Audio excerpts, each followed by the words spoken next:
Hello everyone, welcome back to JDC classes. और आज के सेशन में हम आपके जीपे 23 के फर्स्ट शिफ्ट में जो आपके एग्जाम हुए थे उनके क्वेश्चन को डिस्कस करने वाले हैं। और आज हमारा टॉपिक रहने वाला है आपके माइनर सब्जेक्ट को लेकर हम बात करने वाले हैं। माइनर सब्जेक्ट लाइक आपके बायोकेमिस्ट्री हो गया, एचईपी हो गया, माइक्रोबायोलॉजी हो गया, पैथोफिजियोलॉजी हो गया, फार्मास्यूटिकल मैनेजमेंट। ये जो 5 सब्जेक्ट हैं ये आपके माइनर सब्जेक्ट की कैटेगरी में आते हैं। आपका जीपीएट एग्जाम पॉइंट ऑफ व्यू से देखें तो यहाँ किस तरीके के क्वेश्चन आपसे पूछा गया है, इनको हम प्रॉपर एक्सप्लेनेशन के साथ समझने वाले हैं। तो चलिए आज का सेशन को स्टार्ट करते हैं, देखते हैं किस तरीके का क्वेश्चन आपके जीपीएट 23 के फर्स्ट शिफ्ट में पूछे गए थे। चलिए डियर स्टूडेंट, तो आज का फर्स्ट क्वेश्चन देखते हैं जो कि आपका बायोकेमिस्ट्री सब्जेक्ट से पूछा गया था। क्वेश्चन है आपका, inverted sugar is a product obtained by the hydrolysis of. तो क्वेश्चन देख के आप आंसर कर सकते हैं। इन्वर्टेड शुगर हम किसको बोलते हैं? इन्वर्टेड शुगर बोला जाता है आपके सुक्रोज को। सुक्रोज को और क्या बोला जाता है? सुक्रोज को आपका नॉन रिड्यूसिंग शुगर। कई बार एग्जाम में आ चुका है, नॉन रिड्यूसिंग शुगर जब भी आपको बोला जाएगा तो आपको आंसर करना है सुक्रोज, और इन्वर्टेड शुगर करके यदि आपको क्वेश्चन पूछा जाएगा तब भी आपको आंसर करना है सुक्रोज जो है। इसी का कॉमन नेम क्या होता है आपका? केन शुगर भी इसको बोला जाता है, जो आपके गन्ने में मिलता है। अब देखिए, इन्वर्टेड शुगर कब बोलेंगे? It is the mixture of glucose and fructose.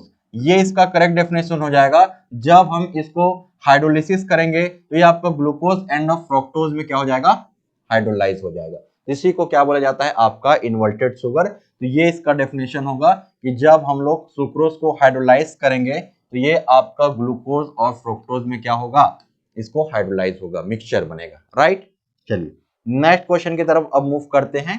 तो जब इसको हाइड्रोलिसिस करोगे वाटर के प्रेजेंस में तो ग्लूकोज और फ्रुक्टोज में ये आपका चेंज होगा। चलिए डियर स्टूडेंट, तो अब हम लोग सेकंड क्वेश्चन देखते हैं। सेकंड क्वेश्चन है आपका, which one is not characteristics of the hexose monophosphate pathway, जिसको हम लोग शॉर्ट में एचएमपी शंट पाथवे बोलते हैं, या इसी का दूसरा नाम होता है पेंटोस फॉस्फेट पाथवे बोलते हैं। आजकल इससे भी बहुत क्वेश्चन पूछे जा रहे हैं। तो देखिए, इससे रिलेटेड एक पहला स्टेटमेंट हम बता दें जहां से आपसे क्वेश्चन पूछा जाता है। तो एचएमपी शंट पाथवे बेसिकली क्या होता है? It is the alternative pathway, it is the alternative pathway to glycolysis and Kreb cycle, glycolysis and Kreb cycle for oxidation of the glucose. तो ये भी कई बार एग्जाम में पूछा जा चुका है कि ग्लूकोज को ऑक्सीडेशन कराने के लिए ये क्या है आपका? एक अल्टरनेट पाथवे होता है, ग्लाइकोलिसिस, क्रेब साइकिल या फिर सिट्रिक एसिड साइकिल बोल सकते। अब यहाँ स्टेटमेंट लिखा हुआ है कि इट प्रोड्यूस कार्बन डाइऑक्साइड। तो ये स्टेटमेंट बिल्कुल करेक्ट है। एचएमपी शंट पाथवे में कार्बन डाइऑक्साइड का प्रोडक्शन होता है, तो ये स्टेटमेंट बिल्कुल करेक्ट है। Second, it require ATP for phosphorylation. ये स्टेटमेंट आपका रॉन्ग है। एचएमपी शंट पाथवे में कहीं पर भी डायरेक्टली एटीपी का कभी भी इन्वॉल्वमेंट होगा ही नहीं। ना तो एटीपी का जनरेशन होता है और ना ही एटीपी का यहाँ पर इन्वॉल्वमेंट होता है। इस बात को आपको समझना है। एचएमपी शंट पाथवे में ना तो डायरेक्टली एटीपी का इन्वॉल्वमेंट होगा और ना ही एटीपी का यहाँ पर यूटिलाइजेशन होता है। यहाँ पर बेसिकली बनता क्या है? यदि हम लोग एनर्जी की बात करें तो यहाँ पर 2 मॉलिक्यूल्स ऑफ NADH बनेगा। यहाँ पर कौन सा मॉलिक्यूल्स बनेगा? Energy molecules NADH। और कितना बनेगा आपका? 2 मॉलिक्यूल्स ऑफ NADH बनेगा। साथ ही साथ कार्बन डाइऑक्साइड रिलीज होगा। और प्रोडक्ट की बात करें तो यहाँ पर क्या प्रोडक्ट बनेगा? तो राइबोज फॉस्फेट शुगर बनेगा। राइबोज शुगर यहाँ पर बनेगा। राइबोज हो गया, ज़ैलुलोज हो गया, तो राइबोज 5 फॉस्फेट, राइबोज 5 फॉस्फेट ये यहाँ पर प्रोडक्ट बनने वाला है। राइबोज 5 फॉस्फेट यहाँ पर शुगर बनेगा। इस बात को आपको याद रखना है। क्लियर? तो एचएमपी शंट पाथवे को पेंटोस फॉस्फेट पाथवे भी बोलते हैं, and it is the alternative pathway to glycolysis and Kreb cycle for oxidation of the glucose. और यहाँ पर क्या बनता है? यहाँ पर कभी भी एटीपी का कोई इन्वॉल्वमेंट नहीं है, ना तो इसका यूज होता है ना तो इसका प्रोडक्शन होता है। यहाँ पर बनता है 2 मॉलिक्यूल्स ऑफ NADH बनेगा। एनर्जी मॉलिक्यूल्स की बात करें, कार्बन डाइऑक्साइड रिलीज होगा। और प्रोडक्ट की बात करें तो यहाँ पर फाइनली प्रोडक्ट बनता है आपका ज़ैलुलोज और राइबोज 5 फॉस्फेट बनता है, जो कि आपका एक पेंटोस शुगर है, तो इसको पेंटोस फॉस्फेट पाथवे भी बोलते हैं। क्लियर? तो ये स्टेटमेंट भी बिल्कुल करेक्ट है कि इट प्रोड्यूस राइबोज 5 फॉस्फेट, क्योंकि प्रोडक्ट क्या बनता है? Ribose 5 phosphate. और इसके बाद it is the controlled by, ठीक है, inhibition of the glucose 6 phosphate dehydrogenase by the NADH। तो ये स्टेटमेंट भी आपका बिल्कुल करेक्ट है। तो 20 का रॉन्ग स्टेटमेंट है, बाकी 3 स्टेटमेंट आपके बिल्कुल करेक्ट हैं आपके HMP पाथवे से रिलेटेड। चलिए नेक्स्ट क्वेश्चन को देखते हैं। नेक्स्ट क्वेश्चन में जाने से पहले आप इसका सीक्वेंस देख लीजिए। HMP शंट पाथवे में देखिए आपका NAD मॉलिक्यूल्स बन रहा है, आपका 2 NAD मॉलिक्यूल्स बनेगा, एक NAD मॉलिक्यूल्स यहाँ बन रहा है और एक NAD मॉलिक्यूल्स यहाँ बन रहा है और यहाँ पर कार्बन डाइऑक्साइड आपका रिलीज हो रहा है। और प्रोडक्ट की बात करें तो यहाँ पर राइबोस 5 फॉस्फेट इसका आपका प्रोडक्ट। चलिए नेक्स्ट क्वेश्चन की तरफ अब मूव करते हैं। नेक्स्ट क्वेश्चन आपके विटामिन से क्वेश्चन पूछा गया था और ये आपके क्या है, ये जितने भी विटामिन है ये आपके बी कॉम्प्लेक्स, जितने भी आपको विटामिन दिया गया है ये आपके बी कॉम्प्लेक्स के विटामिन है। और जो बी कॉम्प्लेक्स का विटामिन होता है इनका काम होता है एज अ को इंजाइम, ये वर्क करते हैं। तो बी कॉम्प्लेक्स का जो सीरीज है हमारा, जो को इंजाइम की तरह काम करते हैं, जो इंजाइम्स की एक्टिविटी में हेल्प करते हैं। तो सबसे पहले बात करते हैं आपका राइबोफ्लेविन। राइबोफ्लेविन को बोला जाता है विटामिन B2। विटामिन B2 को बोलते हैं राइबोफ्लेविन। और राइबोफ्लेविन एज अ कोएंजाइम करेगा आपका सक्सिनेट डिहाइड्रोजिनेस, या फिर बोल सकते हैं as a cofactor for succinate dehydrogenase. ये आपका ऑक्सीडेशन और रिडक्शन रिएक्शन में भी पार्टिसिपेट करेगा, इस बात को आपको समझना है। इसका कोएंजाइम फॉर्म क्या होता है, इसका कोएंजाइम फॉर्म आपका FAD और FADH, ठीक है, इस बात को आपको याद रखना है। FADH होता है राइबोफ्लेविन का कोएंजाइम फॉर्म जो है। नेक्स्ट बात करते हैं आपका नियासिन। नियासिन को बोलते हैं विटामिन B3। ये भी कोएंजाइम की तरह काम करता है, कोफैक्टर की तरह काम करता है।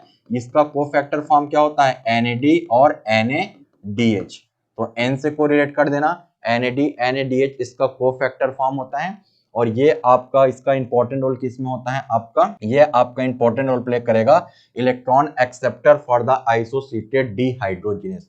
तो आइसोसिएटेड डिहाइड्रोजिनेस एंजाइम्स की एक्टिविटी के लिए as a coenzyme electron acceptor के रूप में काम करेगा आपका नियासिन। बात करते हैं आपका थायमिन, जिसका कोएंजाइम फॉर्म होता है आपका थायमिन पायरोफॉस्फेट, ये इसका कोएंजाइम फॉर्म होगा। और इसका मेन इन्वॉल्वमेंट होता है आपका, ये आपका मेन इसका हम लोग बात करें फंक्शन का, तो ये आपका decarboxylation of the alpha ketoglutarate dehydrogenase में पार्टिसिपेट करेगा। तो थायमिन, जिसको हम लोग विटामिन B1 बोलते हैं, इसका मेन इन्वॉल्वमेंट होता है आपका डिकार्बोक्सिलेशन में। Decarboxylation of the alpha ketoglutarate dehydrogenase enzyme की एक्टिविटी में हेल्प करेगा।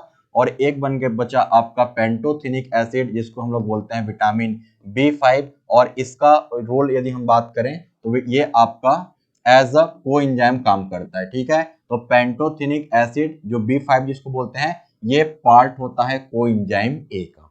तो इस तरीके से आपको चीजों को याद करना है, ठीक है। तो सबसे पहले हमने क्या देखा आपका राइबोफ्लेविन, तो राइबोफ्लेविन को बोलते हैं B2। इसका मेन इन्वॉल्वमेंट होता है as a cofactor for succinate dehydrogenase. Niacin B3, इसका मेन काम होता है इलेक्ट्रॉन एक्सेप्टर के रूप में आपका आइसोसिएटेड डिहाइड्रोजिनेस के लिए। थायमिन, जिसको बोलते हैं B1, जो आपके डिकार्बोक्सिलेशन रिएक्शन में पार्टिसिपेट करेगा अल्फा कीटोग्लूटारेट में। और एक आपका पेंटोथेनिक एसिड होता है जो कि कोएंजाइम A का पार्ट होता है। तो ऑप्शन इसका A इसका करेक्ट आंसर होने वाला है, आप मैच करेंगे तो। क्लियर हो गया। नेक्स्ट क्वेश्चन को देखते हैं। नेक्स्ट क्वेश्चन आपसे DNA and RNA deoxyribonucleic acid, ribonucleic acid जो कि आपका न्यूक्लिक एसिड है, जो हमारे सेल के सेंटर पे प्रेजेंट होते हैं न्यूक्लियस पे। यहाँ से आपसे क्वेश्चन पूछ रहा है DNA and RNA contain the following two major purine bases. तो प्यूरिन बेसिस क्या होगा, AG करके आपको याद रखना है। AG मतलब एडेनिन और गुआनिन, इसका करेक्ट आंसर होगा। तो देखिए DNA और RNA की बात करें तो यहाँ पर नाइट्रोजनस बेस की बात करें तो आपका एक तो होता है प्यूरिन बेस होता है। तो प्यूरिन बेस का एग्जांपल क्या होता है आपका एडेनिन और गुआनिन, आपको याद रखना है, जिसको AG से आप याद रख लो।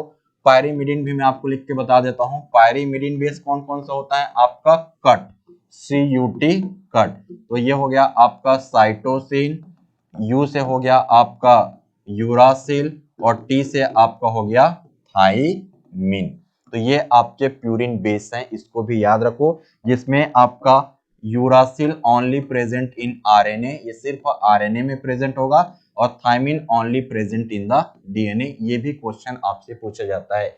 जो थायमिन प्यूरिन बेस है ये सिर्फ डीएनए में मिलेगा, यूरासिल में सिर्फ आरएनए मिलेगा, और बाकी आपका एडेनिन, गुआनिन, साइटोसिन चाहे डीएनए हो चाहे आरएनए हो दोनों में मिल सकता है। तो इस बार क्वेश्चन आपका प्यूरिन का पूछा गया है, मे भी आपसे क्वेश्चन पूछ सकता है कि पायरिमिडिन बेस के बारे में आप बताओ, तो आपको ये आंसर करना है। चलिए नेक्स्ट क्वेश्चन की तरफ अब मूव करते हैं। Next, stabilising a complete structure dash more complex problem than others. तो आपको यहाँ पर एक कॉम्प्लेक्स मॉलिक्यूल्स को आपको देखना है। क्या क्वेश्चन है?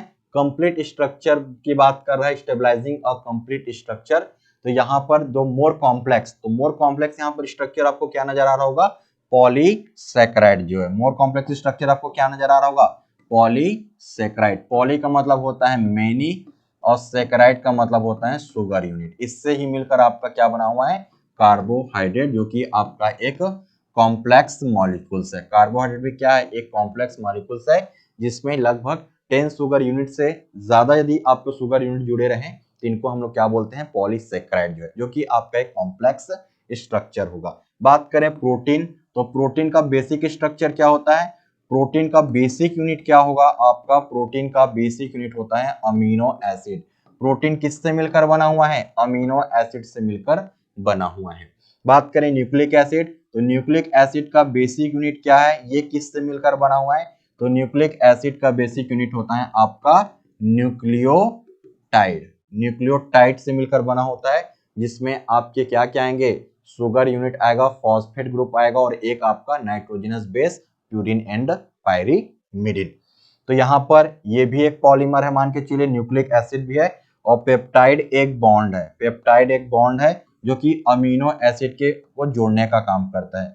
अमीनो एसिड आपस में ज्वाइन होते हैं पेप्टाइड बॉन्ड से। तो मैंने आपको क्वेश्चन के साथ साथ कुछ बेसिक कॉन्सेप्ट को भी आपको यहाँ पर क्लियर करा दिया। क्लियर हो गया? चलिए, तो ए इसका करेक्ट आंसर लिया गया है। देखिए तो कितना कॉम्प्लेक्स स्ट्रक्चर है, कुछ इसमें ब्रांच स्ट्रक्चर भी होते हैं और कुछ अनब्रांच स्ट्रक्चर होते हैं। अनब्रांच स्ट्रक्चर मतलब जो लीनियर फॉर्म में आपके मोनोसैकेराइड यूनिट जुड़े रहेंगे, और ब्रांच मतलब इनके भी फर्दर ब्रांचेस होंगे। तो ये आपका एक कॉम्प्लेक्स मॉलिक्यूल्स होता है पॉलीसैकेराइड की बात करें। ये आपके लीनियर में भी हो सकता है, स्ट्रेट चेन के फॉर्म में, या फिर ब्रांच के फॉर्म में भी ये देखने को मिलता है। लेकिन यदि हम लोग बात करें प्रोटीन और न्यूक्लिक एसिड का, तो which are the only linear, मतलब आपका प्रोटीन में जो अमीनो एसिड होंगे और न्यूक्लिक एसिड में जो आपके न्यूक्लियोटाइड होंगे, ये आपके अनब्रांच चेन में रहेंगे, लीनियर फॉर्म में रहेंगे। लेकिन हम लोग बात करें आपका प्रोटीन, हम लोग पॉलीसैकेराइड की बात करें, तो ये थोड़ा सा कॉम्प्लेक्स स्ट्रक्चर होता है, क्योंकि यहाँ पर क्या होता है? ब्रांच स्ट्रक्चर भी आपको देखने को मिलता है। तो वही तो आपसे क्वेश्चन में पूछ रहा था कि stabilising a complete structure of dash is the more complex problem than other. तो ये आपका ब्रांच में भी हो सकता है, लेकिन ये सारी चीज आपके ब्रांच में नहीं रहेंगे। ये सारी चीज आपके प्रोटीन में जो अमीनो एसिड हैं और न्यूक्लिक एसिड में जो आपके न्यूक्लियोटाइड्स हैं, ये आपके किस में रहेंगे? लीनियर फॉर्म में रहेंगे। क्लियर हो गया? चलिए नेक्स्ट क्वेश्चन को देखते हैं। नेक्स्ट आपसे बायोकेमिस्ट्री से, अब कुछ बायोकेमिस्ट्री के क्वेश्चन आपसे बस इतने ही पूछे गए थे। अब नेक्स्ट हम लोग आपके माइक्रोबायोलॉजी वाले टॉपिक को लेते हैं। माइक्रोबायोलॉजी टॉपिक से आपसे क्वेश्चन पूछा गया था, मैच करना था। यहाँ पर जेनेटिक एक्सचेंज होगा और यहाँ पर उसका एक्सप्लेनेशन को आपको मैच करना था। तो देखिए सबसे पहले बात करते हैं बाइनरी फिजन। तो बाइनरी, देखिए सबसे पहले इसको मैच करना है बाइनरी फिशन। तो बाइनरी फिशन के थ्रू जो हमारा बैक्टीरिया होता है, इसमें क्या होता है? रिप्रोडक्शन होता है। इस बात को याद रखो कि बाइनरी फिजन के थ्रू हमारा जो बैक्टीरिया है ये क्या करता है? रिप्रोडक्शन करता है।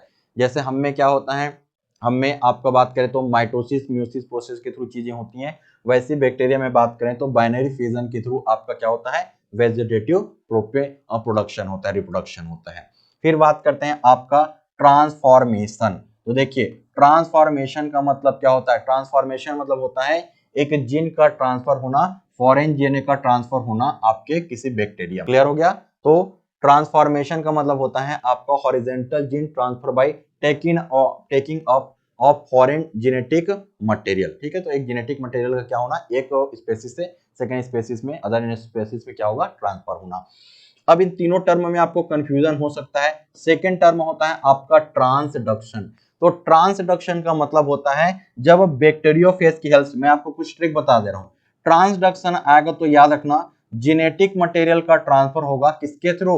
आपका bacteria phase. Transfer of the genetic material from bacteriophage. याद ट्रांसडक्शन आएगा तो आपके माइंड में आना चाहिए कि जेनेटिक मटेरियल का ट्रांसफर होगा किसके थ्रू होगा, आपका बैक्टीरियोफेज। अब ये बैक्टीरियोफेज क्या होता है, बैक्टीरियोफेज एक वायरस है जो कि बैक्टीरिया को अफेक्ट कर सकता है। इसके बारे में आपको पता होना चाहिए कि बैक्टीरियोफेज क्या है। बैक्टीरियोफेज एक वायरस है और वायरस क्या करेगा, एक बैक्टीरिया को इन्फेक्ट कर सकता है।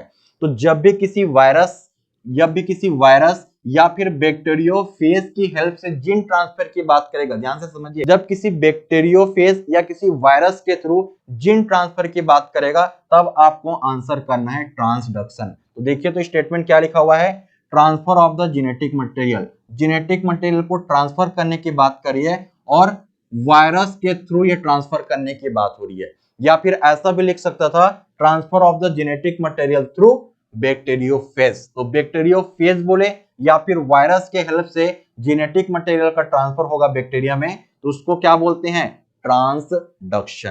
क्लियर हो गया ट्रांसडक्शन का मतलब। अब आइए कंजुगेशन। कंजुगेशन में आपको एक चीज देखना है, कंजुगेशन में आपको कांटेक्ट की बात करेगा। कंजुगेशन में क्या बोलेगा, कांटेक्ट। कंजुगेशन मतलब जुड़ना। तो भाई जब आसपास जब चीजें आएंगी, पास में कोई चीजें रहेंगी, तभी तो उनके बीच क्या होगा, कांटेक्ट होगा। तो कंजुगेशन मतलब होता है सेल के बीच कांटेक्ट होना, या फिर यहाँ पर पिल्ली वर्ड जरूर लगा होगा। पिल्ली का मतलब होता है किसी भी बैक्टीरिया के सरफेस पे क्या होता है, इस तरीके का जो प्रोजेक्शन होता है उनको हम बोलते हैं पिल्ली। और जब पिल्ली के थ्रू आपका क्या होता है, जेनेटिक मटेरियल का ट्रांसफर होता है, या फिर सेल के कांटेक्ट होने की वजह से जब जेनेटिक मटेरियल का ट्रांसफर होगा, उनको हम लोग क्या बोलते हैं, कंजुगेशन। तो यहाँ पर देखिए क्या लिखा हुआ है, transfer of the genetic material, ठीक है, थ्रू सेल कांटेक्ट। क्या लिखा हुआ है, सेल कांटेक्ट। अब सेल कांटेक्ट मतलब क्या है, जब दो सेल आपस में पास में आएंगे, जिसमें से एक को मैं बोलूंगा डोनर और दूसरे को मैं क्या बोलूंगा, रिसीवर बोलेंगे, जो रिसीव करेगा, और इन दोनों के बीच जो जीन ट्रांसफर होगा इनको बोलते हैं कंजुगेशन। तो मैंने ये वाला टर्म आपको समझा दिया और ये वाला टर्म मैंने आपको बहुत अच्छे से एक्सप्लेन किया है। अब इसके बाद जो बच जाएगा वो क्या हो जाएगा, ट्रांसफॉर्मेशन। ट्रांसफॉर्मेशन का मतलब होता है एक नेकेड डीएनए का या फिर एक फॉरेन डीएनए का क्या होना, ट्रांसफर होना। ट्रांसफर होना मतलब एक जगह से दूसरे जगह चले जाना, बस सिंपल सा मतलब ये है। क्लियर हो गया। तो इस पॉइंट को आपको समझना है। तो डी इसका करेक्ट आंसर होगा। जैसा कि आपको इमेज में भी पता चल जाएगा, कंजुगेशन मतलब दो चीजें आपके पास में आ जाएंगी, जिसमें से एक को डोनर बोलेंगे और एक आपका रिसिपिएंट होगा जो कि रिसीव करेगा जेनेटिक मटेरियल को। कंडीशन क्या है, दोनों पास में होना चाहिए, दोनों का साइटोप्लाज्मिक ब्रिज आपस में पास होने चाहिए। ट्रांसफॉर्मेशन का मतलब मैंने आपको समझा दिया। ट्रांसफॉर्मेशन मतलब एक नेकेड डीएनए का ट्रांसफर होना, नेम ही बता रहा है। ट्रांसफॉर्मेशन मतलब एक ट्रांसफर होना, इंट्रोड्यूस करना किसी बैक्टीरिया के सेल में। और ट्रांसडक्शन का मतलब मैंने आपको समझा दिया, जब बैक्टीरियोफेज या फिर वायरस के थ्रू जीन का ट्रांसफर होना। और बाइनरी फिजन आपका इस तरीके का बाइनरी फिजन होता है आपके बैक्टीरिया में, और हम में कैसा आपका रिप्रोडक्शन होता है, आपका मियोसिस के थ्रू। ठीक है, मियोसिस के थ्रू होता है, ये बात आपको याद रखना है। नेक्स्ट मैच करना है आपको, एक साइड आपका फर्मेंटेशन प्रोडक्ट है और उसका जो स्टेन जिसमें यूज किया जाता है, इनको आपको मैच करना है। ऐसे क्वेश्चन को तो आपको याद ही रखना पड़ेगा। यदि आपको पता है कि इस फर्मेंटेड प्रोडक्ट के लिए कौन से स्टेन यूज करेंगे, तब जाके ये क्वेश्चन आपसे बनने वाला है। चलिए इसको मैच करते हैं। सबसे पहले बात करते हैं आपका डेक्स्ट्रॉन। डेक्स्ट्रॉन के लिए कौन सा स्टेन यूज किया जाता है, तो डेक्स्ट्रॉन के लिए यूज किया जाता है आपका ल्यूकोनोस्टॉक मेसेंटीरॉइड। ठीक है, क्या है इसका, आपका ल्यूकोनोस्टॉक मेसेंटीरॉइड्स आप यूज किया जाता है डेक्स्ट्रॉन को लिए स्ट्रेन की बात करें। फिर सेकेंड हम लोग बैक्टीरियल एमाइलेज एंजाइम की बात करें, तो इसके लिए बैसिलस सबटिलिस ऑर्गेनिज्म यूज किया जाता है। फिर बात करते हैं आपका ग्लूटामिक एसिड, तो ग्लूटामिक एसिड के लिए आपका यूज किया जाता है, आपका ब्रेवियोबैक्टीरियम स्पेसीज यूज किया जाता है। और साइनोकोबालामिन विटामिन B12 की बात करें तो यहाँ पर यूज किया जाता है स्ट्रेप्टोमाइसिस ओविलासियस। क्या होता है, स्ट्रेप्टोमाइसिस ओविलासियस यूज किया जाता है। तो मैच कीजिए कौन सा ऑप्शन इसका करेक्ट होगा, आपका डी करेक्ट होगा। पहले का आर है, दूसरे का आपका एस, थर्ड का आपका क्यू हो जाएगा। ठीक है, ब्रेवी बैक्टीरियम स्पेसीज हो जाएगा ग्लूटामिक एसिड के लिए, और विटामिन B12 के हो जाएगा आपका स्ट्रेप्टोमाइसिस ओविलियासियस। ठीक है, तो ये आपको याद ही रखना पड़ेगा कि डेक्स्ट्रॉन के लिए कौन से स्पेसीज यूज करेंगे और आपका एमाइलेज के लिए और विटामिन B12 के लिए। चलिए नेक्स्ट क्वेश्चन की तरफ अब मूव करते हैं।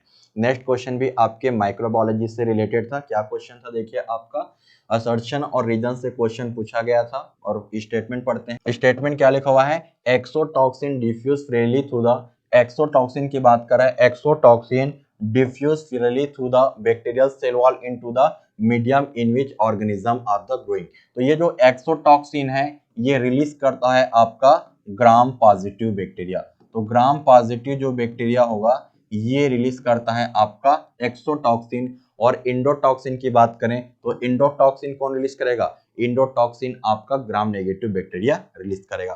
तो क्वेश्चन क्या बोल रहा है, आपका असर्शन में क्या बोल रहा है, exotoxin diffuse freely through the bacterium cell wall, कि जो बैक्टीरिया का सेल वॉल है, ग्राम पॉजिटिव बैक्टीरिया की बात हो रही है, जो जैसे एक मीडिया है मान के चलिए, ये आपका क्या है, एक मीडियम है, और इस मीडियम में कौन सा बैक्टीरिया है, एक ग्राम पॉजिटिव बैक्टीरिया है। ये ग्राम पॉजिटिव बैक्टीरिया अंदर का जो टॉक्सिन है इसको क्या करेगा, बाहर के साइड क्या करेगा, ये आपका डिफ्यूज करेगा, क्योंकि एक्सोटॉक्सिन मतलब आउटसाइड, आउटसाइड क्या करेगा, अपने टॉक्सिन को ये रिलीज करेगा। ठीक है, तो ये तो बिल्कुल करेक्ट है कि इस ग्राम पॉजिटिव बैक्टीरिया को हमने एक मीडिया में आपका इसको ग्रो कराया। तो देखिए ये जो है अपना जो टॉक्सिन है इसको आउटसाइड सेल क्या करेगा, आउटसाइड मीडियम आपका डिफ्यूज करेगा। तो ये तो बिल्कुल करेक्ट स्टेटमेंट है।